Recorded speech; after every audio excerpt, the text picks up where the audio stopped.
I'm Margie Davey. I'm president of the League of Women Voters and tonight's moderator. The League of Women Voters seeks to inform citizens about major public policy issues and about candidates seeking office. We never support nor oppose any political party or candidate, and despite our name, we welcome everyone. Even men. You can learn how to join at lwvwinnebago.org or by asking any of our members here tonight. In addition to organizing forums like this, the local league also hosts monthly presentations that are timely and informative. Some of the speakers we had in 2023 spoke on climate adaptation, the American Rescue Plan Act in Winnebago County, Medicare and Medicaid, local water quality, education issues, and more. No doubt some of the things we'll be touching on. The league holds voter outreach events to help people register to vote, request an absentee ballot, and find their polling place. We also provide information on current issues. We regularly partner with other nonpartisan organizations on events to expand our local reach and meet with school district and government officials to share ideas on how we can best serve our communities. If you want to learn more about what we're doing, the League publishes a monthly newsletter and has an active Facebook page, or you can access our website. The League of Women Voters facilitates vote411.org, an online candidate and voter resource where all candidates for all races are invited to answer questions. When you, the voter, put your address in, you learn which races will be on your ballot, which candidates are running for each office, and candidate responses to the questions. If there are no responses, that means the candidate chose not to participate. We encourage you to then reach out directly. Candidates are applying for a job, and every voter should know how they plan to do that job. We call this being an informed voter. You can also visit myvote.wi.gov to check your voting status and for more information. Early in-person absentee voting allows voters who cannot reach their polling place on election day to vote beforehand. Please check with your city clerk for early voting availability. Please turn off any electronic devices. No audience recording is allowed, unless you're press. You can take a picture.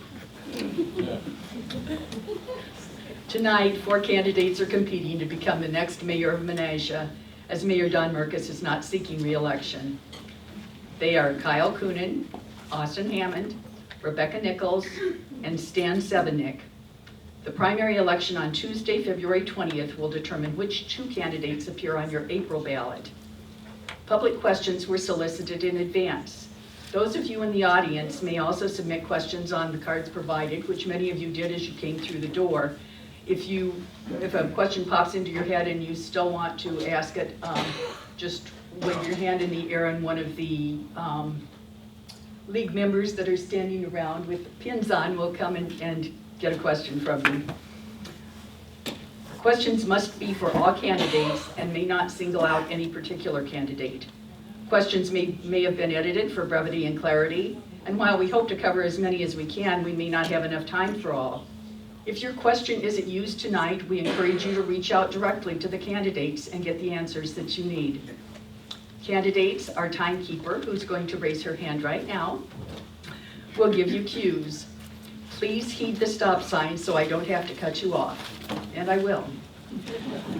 Concise answers will allow time for more questions.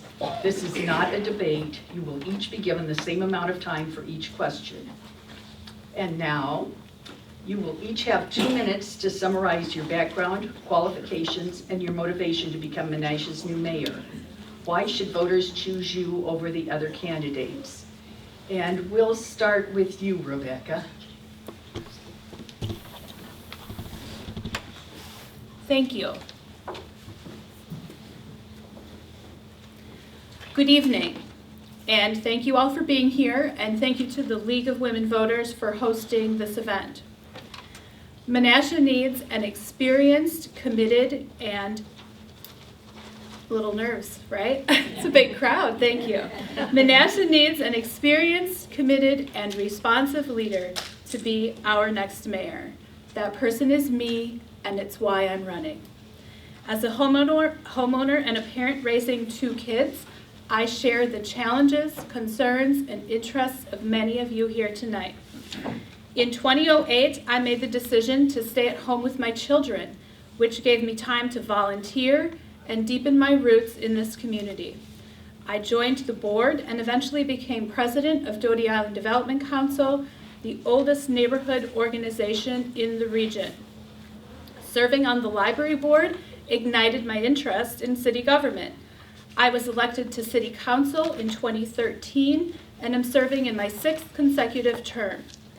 In order to sharpen my leadership skills, I applied and was accepted to Leadership Wisconsin in 2016.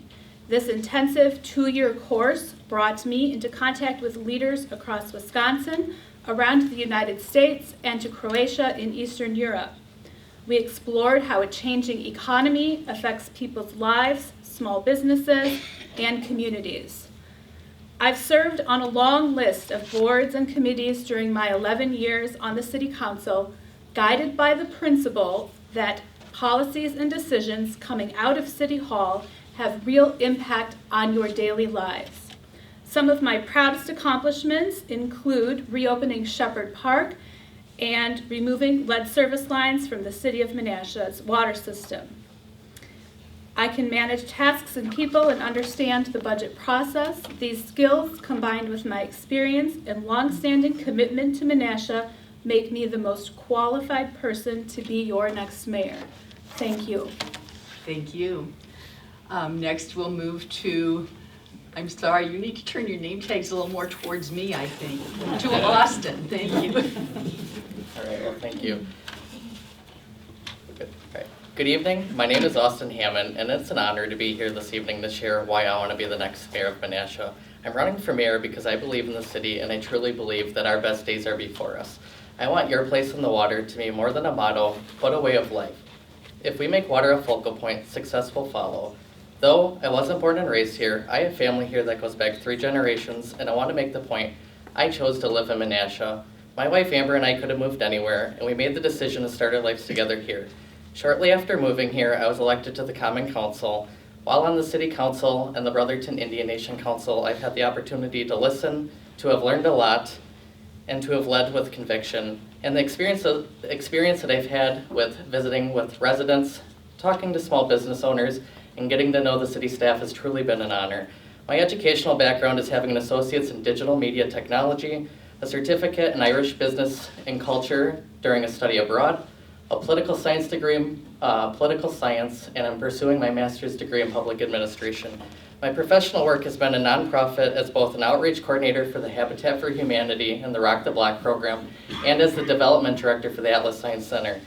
Both of my jobs have given me a great depth of knowledge and life experience. I strongly believe that my work, my education, and my experience as an elected official make me uniquely qualified to bring both a high level of experience to work with the city staff well, and to set a vision and to bring a fresh perspective to the city. My vision is this, that we are economically responsible, that we have a great sense of community pride, we are environmentally sustainable, and have affordable housing options. And on that note, because it seems to be a great point of interest, yes, my wife and I are currently renting. Like nearly 40% of our fellow residents, we have been actively looking at homes for a year, with a few blocks to look at, skyrocketing housing costs, outside private entities swooping in with cash offers, and high interest rates. We are looking forward to finding our first home here in Menasha, and I thank you all for being here. Thank you, Austin. Kyle, you're up. Well, thank you for having me, the Women's You League. might want to pull the microphone a little sorry. closer. This is my first time. Thank you all for coming. Thanks for having me. I am the candidate who has not held an elected office before. I'm a Menasha homeowner and taxpayer, and became that in 2019 when I purchased a house in the Jefferson Park neighborhood. Menasha is not my hometown as well. I'm originally from Freedom. My family's business did work here in the city of Menasha for U.S. Papers and for the city. And when I worked for them at the addition to the water treatment plant, I discovered Jefferson Park, and when I decided I was going to house shop, I wanted Menasha. I didn't come to Menasha to run for office. I never had a political ambition. I came to learn who my elected officials were and thought that was enough. I became friends with the current mayor, and he gave me the suggestion. And it took me 2+ years to even think about it. I've got a degree in architecture from the School of Architecture and Urban Planning at UW-Milwaukee. I've got 10+ years experience working in design, project management, leading teams, working directly with my customers. Right now, I've been working for 5+ years designing homes. I designed for Habitat for Humanity and for ultra-wealthy people. I am running for a better City of Menasha, to find ways to make it efficient so that there's a value in the services it offers, and that it's an affordable place to live. Not that it's affordable in that it's subsidized, but that it's someplace that anyone can find a way to live here. We can afford electric, water, rent, mortgages, anything. And as a homeowner, I feel that's important, so I made the decision to run. Thank you so much for coming. Thank you. And Stan. Wow, what a great crowd.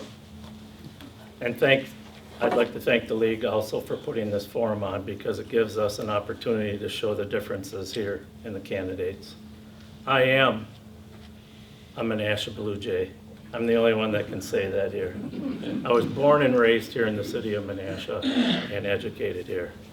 Over the past 30 years, I have achieved a combined level of leadership experience and community involvement that rivals any of the other candidates here tonight. My experience has garnered me respect, and I've held every position of authority available within the structure of the Common Council, an accomplishment that no other can claim. I'm also a homeowner and a taxpayer, and I do think that is important. I am also proud of my successful incorporated business here in the city of Menasha. My direct insight into our community has positioned me to be ready to lead Menasha in the right direction. We have a number of challenges ahead of us over the next few years. My direct involvement with the planning of these projects has set me completely apart from the candidates sitting up here today. The Water Street project, the Jefferson Park plan, and the projects that are going to go on this year, the Racine Street new street redevelopment, the Lawson Canal, the City Garage solar project, the Oak Street, Lawson Bridge, and what I really want to work on is getting something going with Shopko. Menasha needs a mayor who will know how to manage this city and ensure we provide good services for the best outcome for the taxpayers. Thank you. Now we move to questions that have been submitted by the public. Thank you. You were very generous with questions tonight. You will have 1.5 minutes, that's 90 seconds, to respond to each question. And we will start with, you'll all four answer this same question. And if you need me to repeat a question ever, please let me know. But tonight we will start with Kyle for our first question. You wanted to go first? No, she wanted to see their names. I did not want to go first. I have to tell you, I had predetermined the order, so it's got nothing to do with, yeah. You know what? It's all on me, folks. I'm jumping in, just like running for... You ready for the question, Kyle? Yes, please. Okay. What is your plan for the first 90 days in office, and what would be your top 3 issues? First 90 days in office. First 90 days in office. Well, I don't have the experience that any of these candidates do. I do know all the city department heads and have become quite knowledgeable and aware of most of the people working in the city. But my first 90 days are going to take, some getting my sea legs on. So first 10 days, meeting and finding out what everyone does. Next 60 days, starting to make a plan on how I'm going to influence it, or if I'm going to change anything.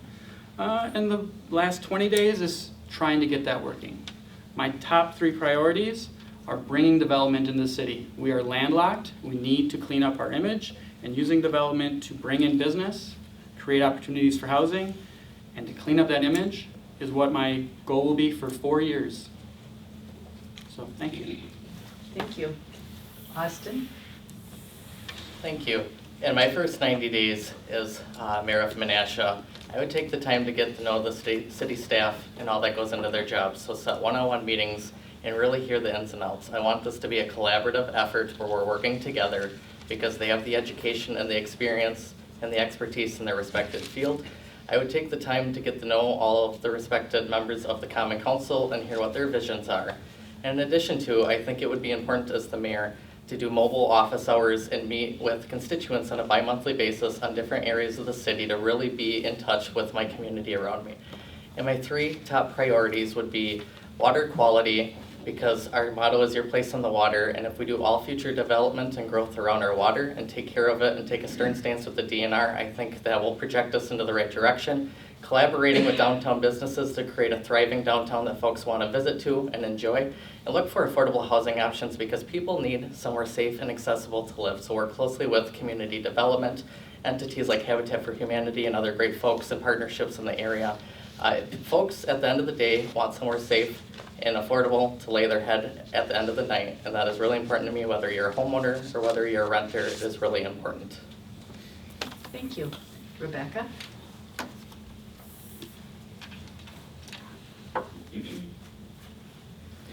Menasha's core challenge, for looking ahead, Menasha's core challenge is to maintain essential infrastructure and services while holding the line on property taxes.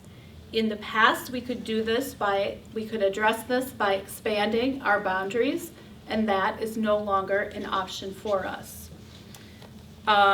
Fortunately, we have an abundance of assets that can be improved, like residential and commercial properties.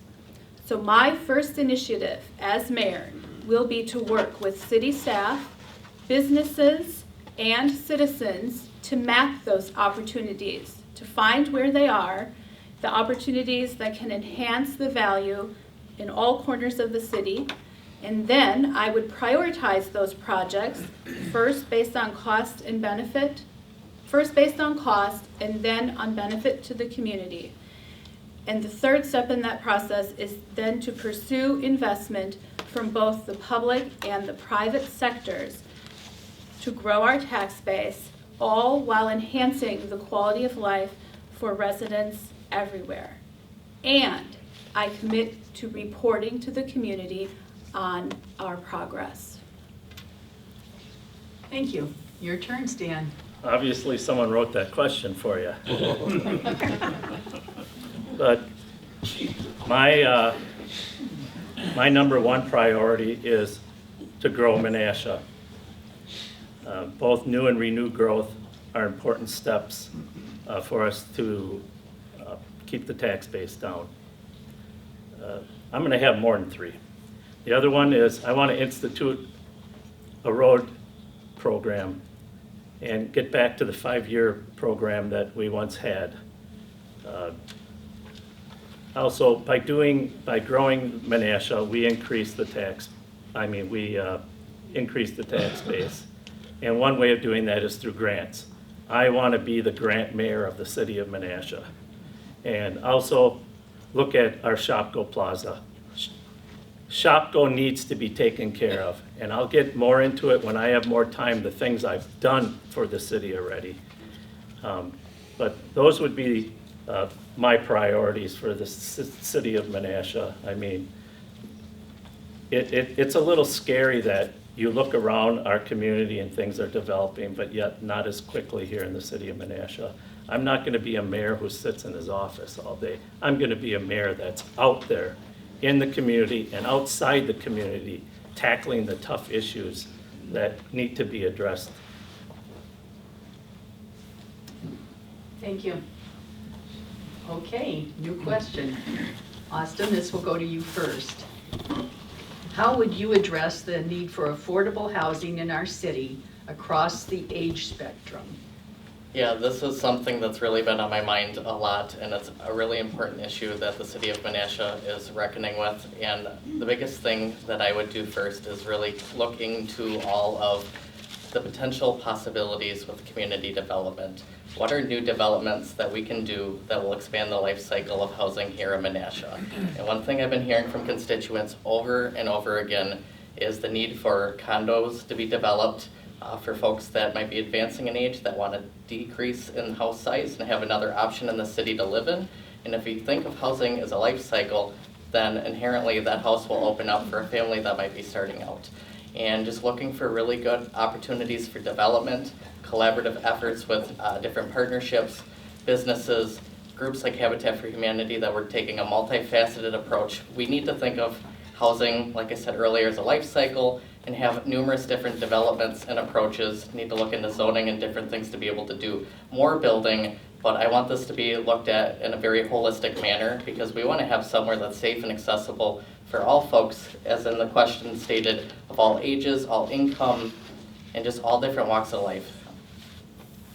Thank you. Rebecca? Thank you. Since first elected alderman in 2013, I've been listening to residents, and a consistent theme that I've heard over the years has been that people want a variety of safe, healthy, and affordable places to live. And I want you to know that I have personal experience with this issue.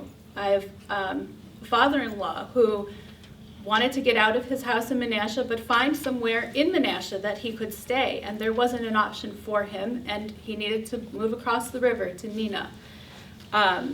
Luckily, he's close by, and we get to visit him frequently, and he still feels like he's at home. But I believe placing housing at the center of our policy decisions can address this issue and strengthen our neighborhoods, create workforce opportunities that will encourage people to move here, work here, raise their families here, open up spaces to create that variety, and build a stable tax base for the future.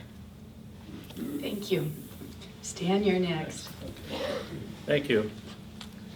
This question comes up all the time, so I'm prepared. And I joked about it at our last council meeting, or the one before that. The Gears Dairy in the city of Menasha wanted to do an expansion in there, and yet we had a number of people that came in and complained.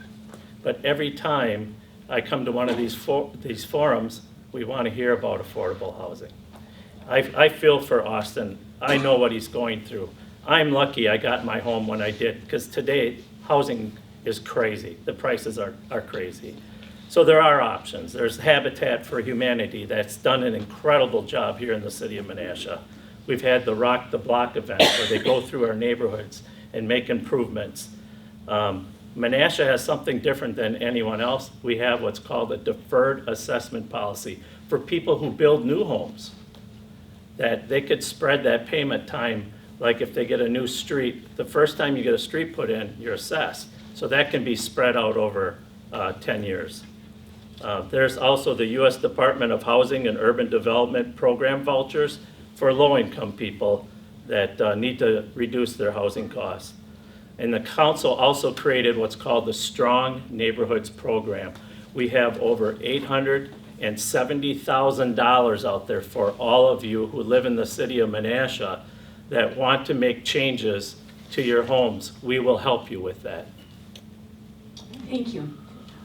Pass the mic, please. And this question goes to Kyle now. Could you repeat the question for me, please? I would be happy to. How would you address the need for affordable housing in our city across the age spectrum? So housing is my livelihood. I've got a degree in architecture. I work in an architecture office, and I design homes exclusively. It is my passion to work with homeowners to get them their homes. Homes are no longer that accessible in what people view. They've crested the $500,000 price range for most new homes. Finding ways to make the city's land more efficient enables building more homes on less expensive land so that we can meet a housing demand that is growing not only in our city but across the county and the state and everywhere.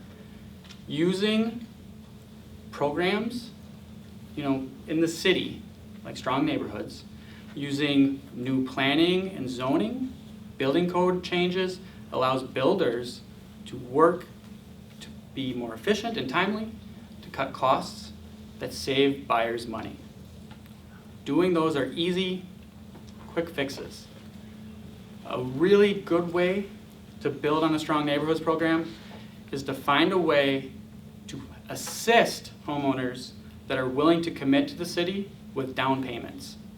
That brings people invested, that'll maintain properties, increase tax revenue, and it'll be a return on our investment to have people who will live in the city way past, their life cycle. So thank you. Thank you. Okay. Our next question is going to go first to Rebecca. What is your experience with public budgets or nonprofit budgets?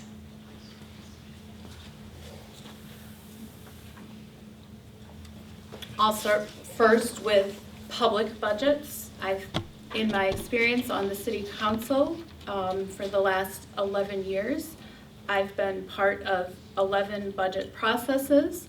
I have, and that is a very collaborative process that starts with the mayor and staff and then moves to the council, but at the end of the day, the council approves that budget. And there have been several budgets where I took the initiative to remove things from borrowing that could have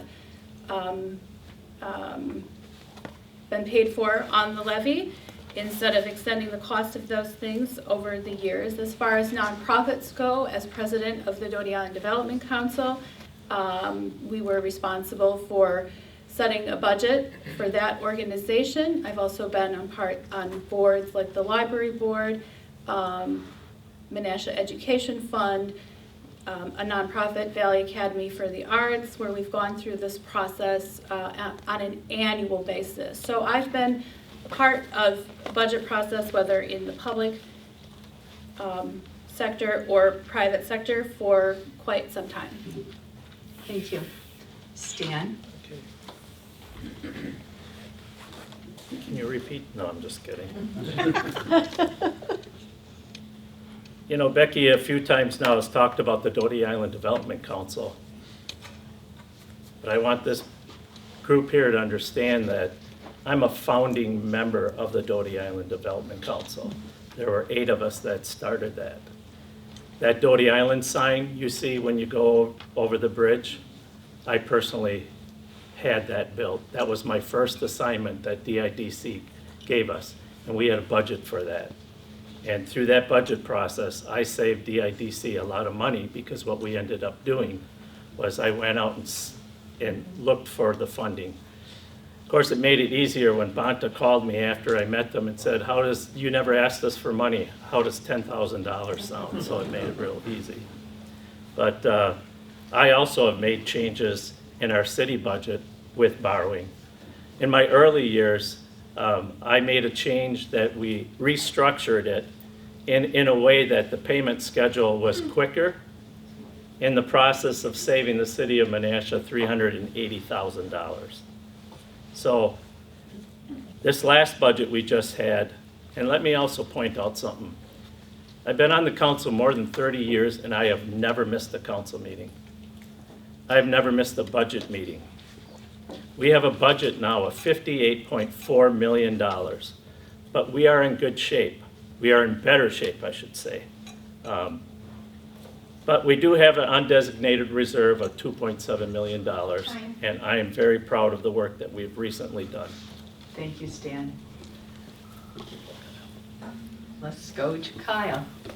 Stan could have had some more of my time. I wish I could, really. I only covered 1/3. He has 30 years. I have 0 years as an elected official, so I have no public budgeting experience. I've worked in college as a resident assistant, and I assisted the Student Housing Administrative Council with their budgeting, which was used out of dorm payments. But as a taxpayer, I see the other end of it, and I know that I made the decision to run because of their experience was unpleasing to me. And I hope to gain some experience 30 years is a lot though, and make a difference. Thank you. Go ahead, Austin. Thank you. My public budgeting experience is my time on the Common Council and really seeing the collaborative effort that is put into it with all of the department heads, the mayor's vision, and then the council going through the details. I've served on a variety of boards. I'm on the Brotherton Indian Nation Council. I served in government when I was a student in my undergraduate, but I have a decent amount of experience in nonprofit budgeting.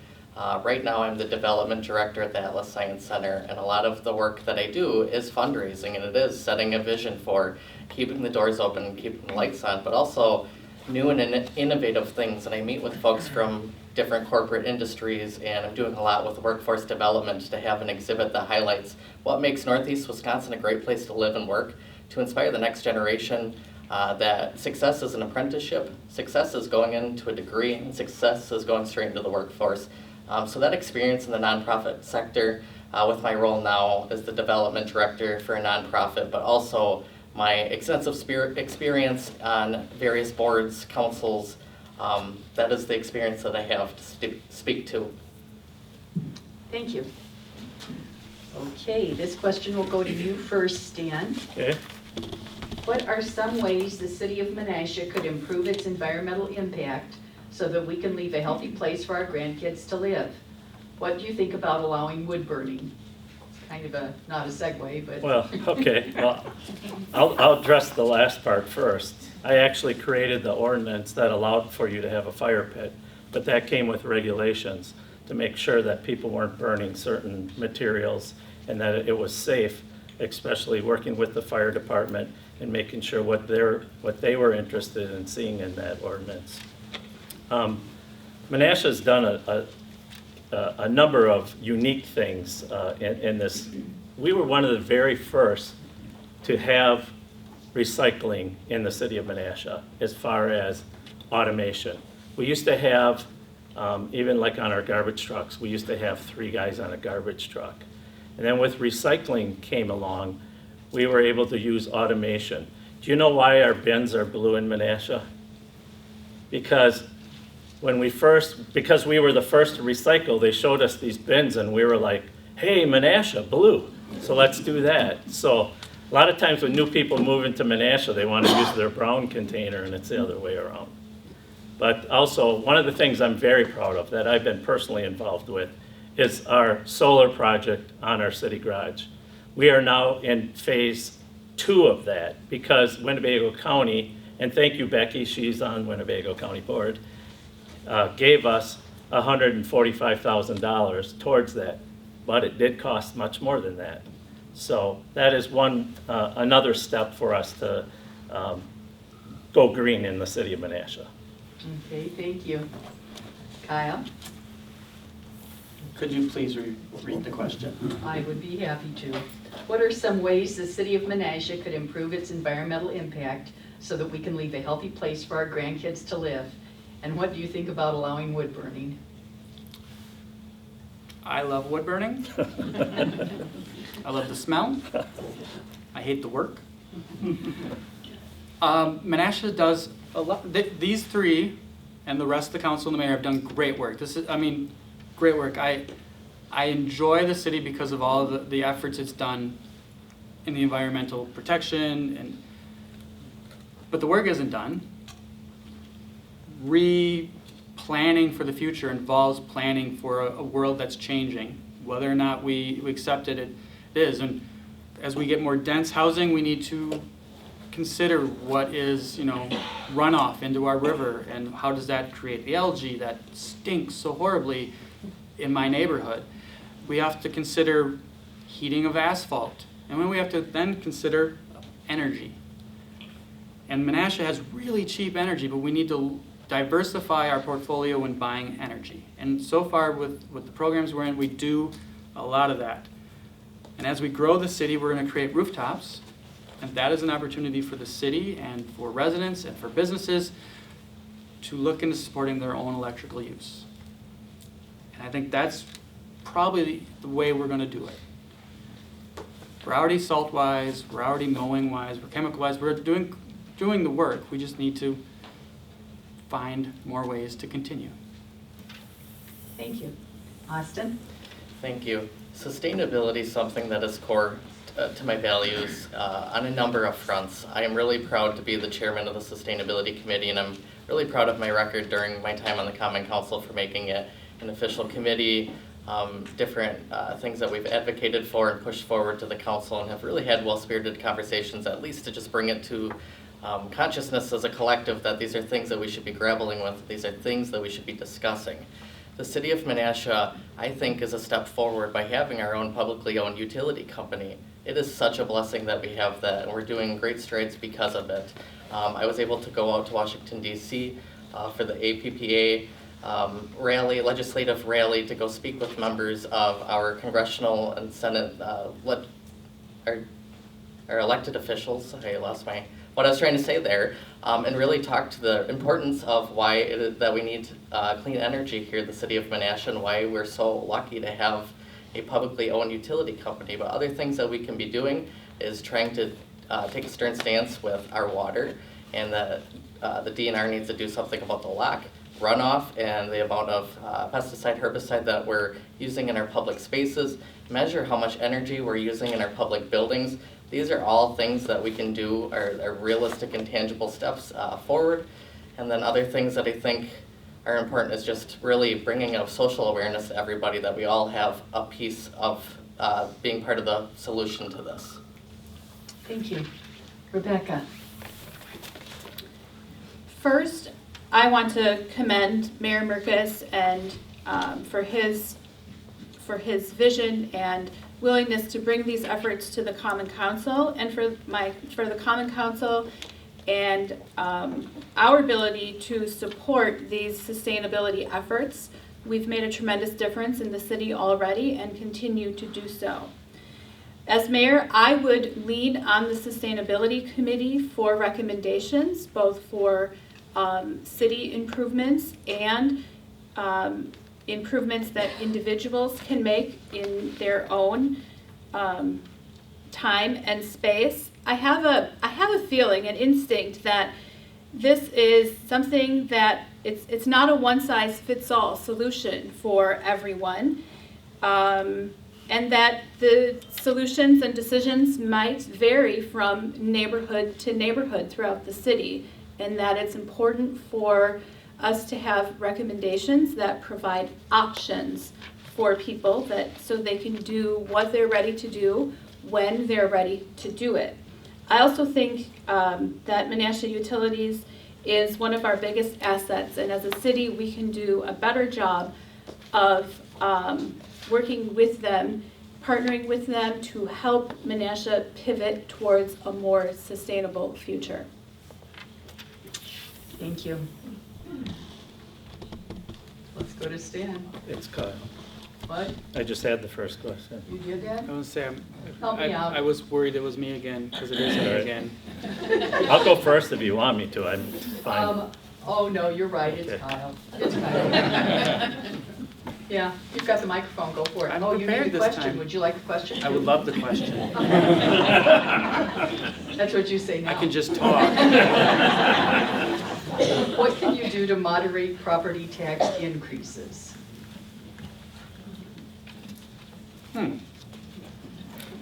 Government efficiency. That's an easy way to start. Finding a way to offer all the services that we enjoy, that are desirable, that make Menasha awesome, but finding the best cost for those. That's one easy way to start.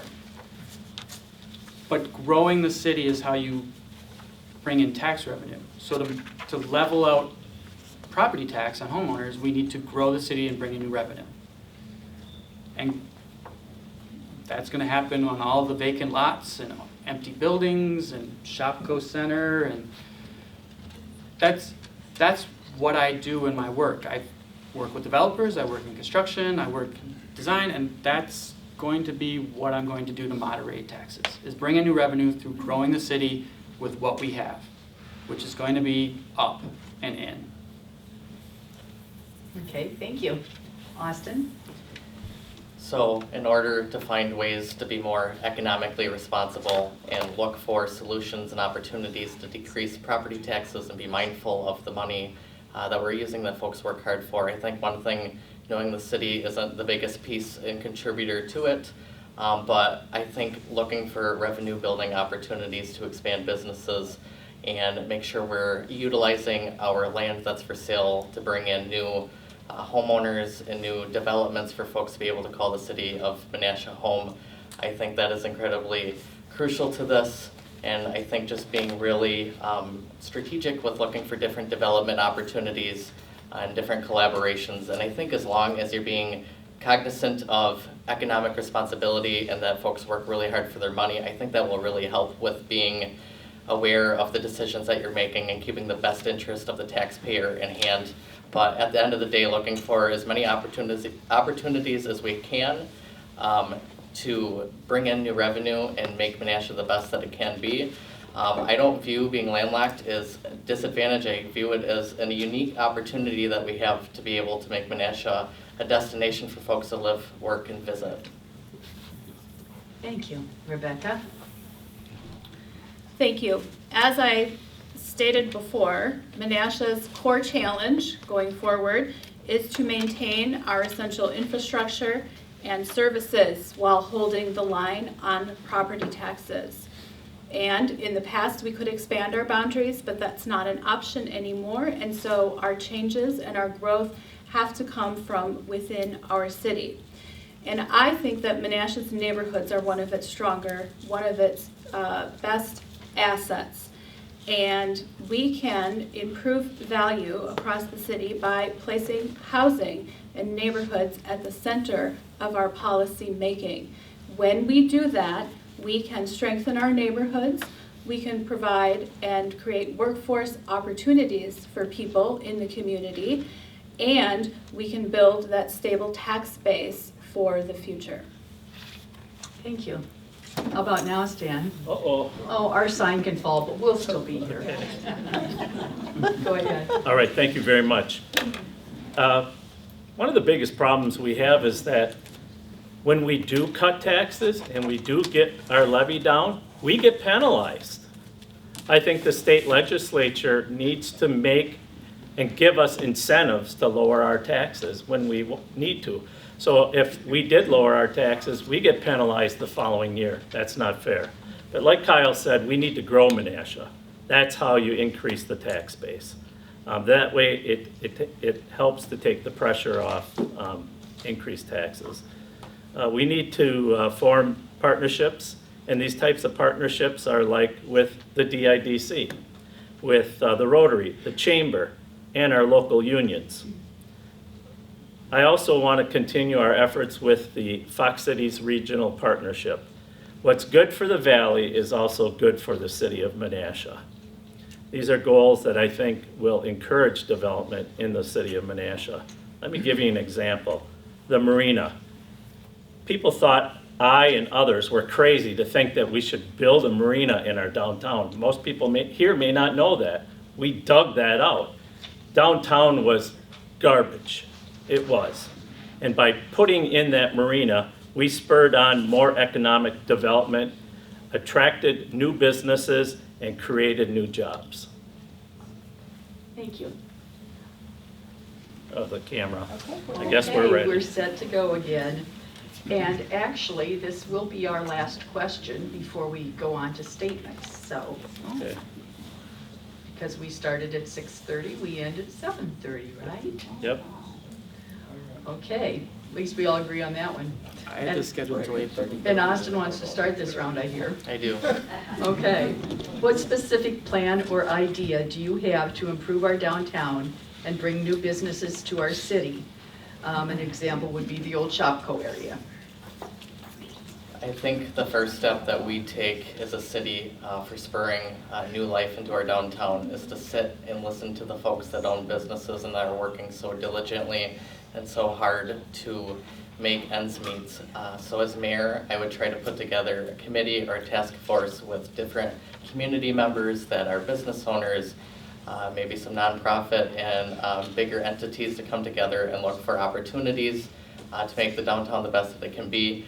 And I think form as close to a bid as we can, because we need all people with a seat at the table that want to be part of that. But I think really having that intuition and being involved with the business owners to do community events and do those things. And then the other thing that I think is important is looking for new developments and opportunities that we can have to bring in new businesses and new projects. There's going to be a lot of exciting things happening in our downtown area, like the Water Street Corridor, hopefully the development of the land near the dam and things of that nature. I think as the more we build and build around the water, highlight the abundance that we have of access to beautiful water, both just to make sure that it's safe and make sure that folks can enjoy it.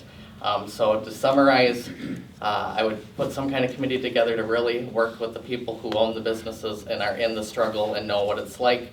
Look for different developments and work with the community development and look for partnerships wherever I can. Okay, thank you. Rebecca? Downtown Menasha began its transformation just 10 years ago when One Menasha Center was built on the site of the Menasha Hotel. I'm proud to have supported that project and all those that followed. Downtown Menasha is a stronger and safer neighborhood because of it.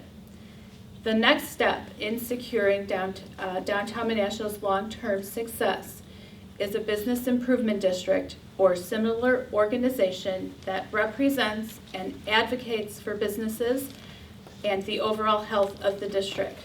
This is how we leverage Menasha's motto, "Your place on the water," to attract public and private resources that strengthen our downtown area and our local economy. Every city on the I-41 corridor has this kind of organization. It's time to commit to exploring all of the options and finding one that fits so Menasha can build a strong and stable downtown for the next generation, and that's what I'm committed to do. Thank you. Stan? Thank you again. Downtown Menasha development did not start 10 years ago. It started in the 80s, and it started with bringing in something really small. We took the old Gibson building down, and it built what I call the Marx building, which is now the Dark Horse building. With that, spurred on the marina, and with the marina, we had the tissue mills come in and build a multi-million-dollar building. What really helps is our TIFs. Our TIF number 13 is going to bring in over $30 million for our community. It has, I should say, the increment will be an increase of $30 million bucks. I also strongly believe that if I am mayor, I am going to push for a Menasha Action Council, something that we had once before here in the city of Menasha. It was an advocacy group that worked with the downtown merchants. And it wasn't just the downtown merchants, okay? Because then it gets too political. And so we also have to realize the tens of millions of dollars we have already invested in our downtown. We've done a very good job. I've seen 3 parking lots in the back of the older part of downtown during my time. So, and also, let's not forget about the rest of the city too. Like mentioned before, Shopko is very important. Stan, you're out of time, I'm sorry. Highway 47 corridor is very important. A true politician. I'm going to ask to have you reread it again Okay. for me and the audience to know And what the I'm looking at. audience, yes. What specific plan or idea do you have to improve our downtown and bring new businesses to our city, such as the old Shopko area? So Becky mentioned the organization. We need, every city has those, and those are driven by successful, hardworking, passionate business owners, and we need them. We need passionate people running the businesses. Stan mentioned TIF, tax incremental financing. It's where the city kind of doesn't take taxes and then slowly takes more and more. It's a tool. It's a very useful tool. I think the most important thing to support downtown businesses is to make sure that we have people in this city who use them. We can't support businesses downtown that people aren't going to use. I go downtown, I live in Jefferson Park neighborhood, I walk it, I shop at Club Liquor, I dine at Club Tavern, I dine at Parker John's. I'm at MIMS so much they miss me when I'm not there. But if we can't get people living downtown and supporting downtown, we will never have a thriving downtown business scene. It can't compete with online or big box stores. It has to be boutique, it has to be original, it has to be innovative, it has to be driven by passionate people, and we need people then to support them. So getting housing and people in here is the way to do it. And then making sure that government isn't in the way when we build that housing or we build those businesses, that it only supports them and it doesn't cost them money to do it. Thank you. Okay, was that everybody? Yes. I don't know about that, but I win, so I'm happy. You happy with that? Okay. Because I'd like to move on now to your 1-minute statement at the end. You each will be given 1 minute to tell us anything you'd like. I believe the letter said 1.5 minutes. No, it said 1 minute, and we're going with 1 minute. Okay. It was an amendment. Nice try. Actually, the first letter didn't even tell us to have a conclusion. It was an amendment email. Okay, you guys have both burned up your minutes.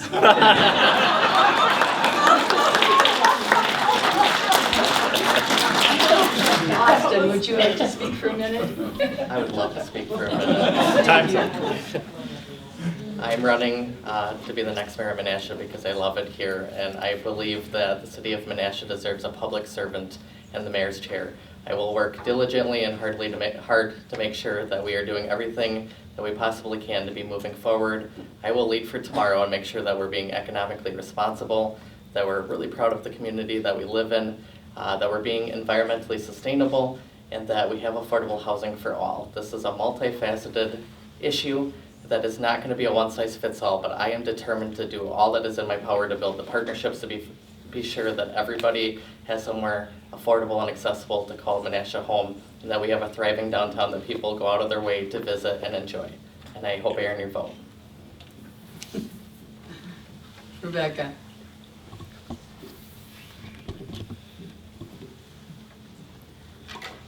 I simply want to say thank you. Thank you for being here tonight. Thank you to the League for hosting the event.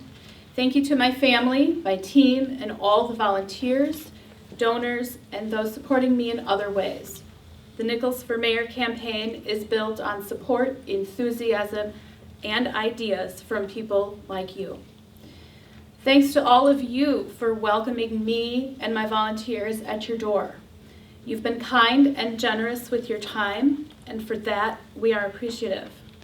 Since elected alderman in 2013, it's always been my priority to serve you. I've enjoyed listening to you and learning about the things that are important to you and your family. You've taught me a lot over the years, and I'm grateful. I hope to continue serving you as your next mayor. I ask for your vote on February 20th, because Menasha deserves an experienced, committed, and responsive leader to be our next mayor. Thank you. Thank you.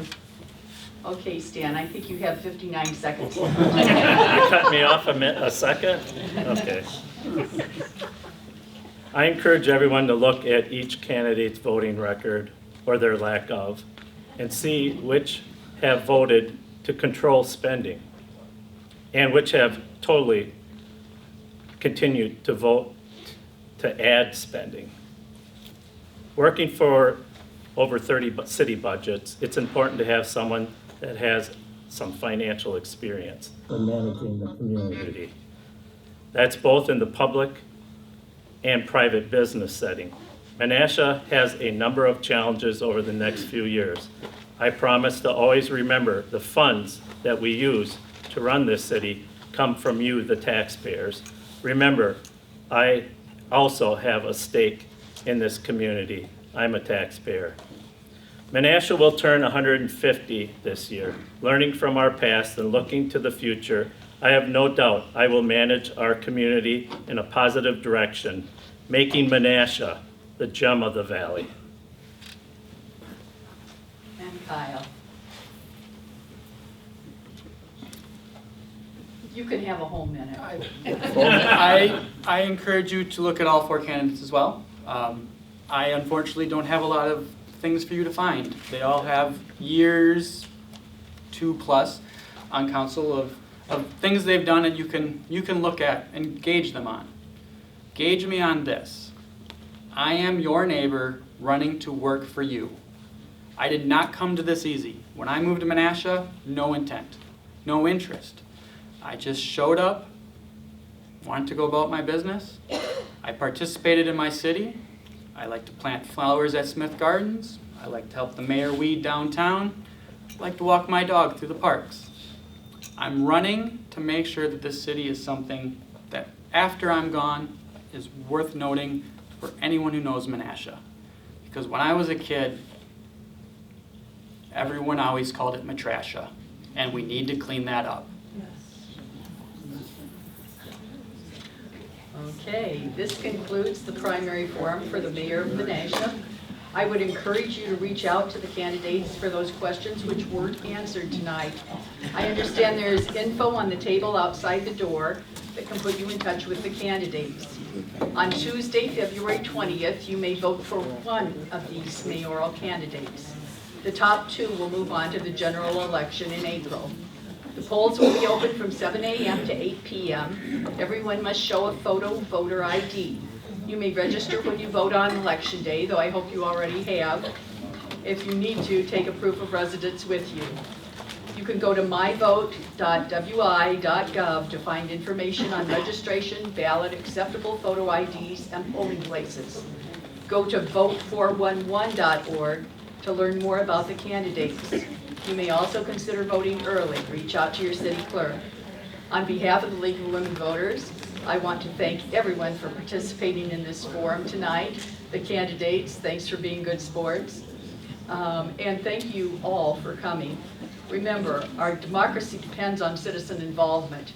Primaries are important elections too, so remember to vote on February 20th. Thank you.